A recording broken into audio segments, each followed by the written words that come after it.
حضرت ابو ہریرہ رضی اللہ عنہ بیان کرتے ہیں، رسول اللہ صلی اللہ علیہ وسلم نے فرمایا، ہر نبی کی اپنی امت کے بارے میں ایک دعا قبول ہوتی ہے، بس ہر نبی نے دعا کرنے میں جلدی کی، جبکہ میں نے اپنی دعا کو اپنی امت کی شفاعت کے لیے روز قیامت کے لیے چھپا رکھا ہے، اور وہ شفاعت انشاءاللہ ہر اس شخص کو پہنچے گی جو اس حال میں فوت ہوا ہوگا کہ اس نے اللہ کے ساتھ کسی کو شریک نہ ٹھہرایا ہوگا۔ مشکوٰۃ المصابیح، حدیث نمبر 2223۔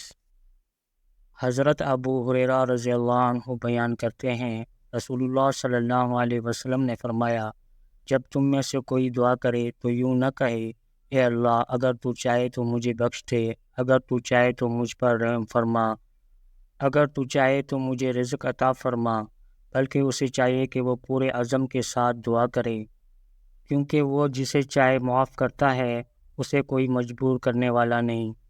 مشکوٰۃ المصابیح، حدیث نمبر 2225۔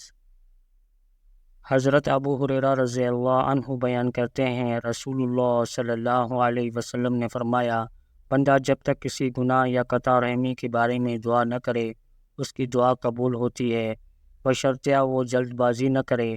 عرض کیا گیا، اللہ کے رسول، جلد بازی سے کیا مراد ہے؟ آپ صلی اللہ علیہ وسلم نے فرمایا، وہ کہتا ہے میں بہت دعا کر چکا لیکن میری دعا قبول ہی نہیں ہوتی۔ اس صورتحال میں وہ مایوس ہو جاتا ہے اور دعا کرنا چھوڑ دیتا ہے۔ مشکوٰۃ المصابیح، حدیث نمبر 2227۔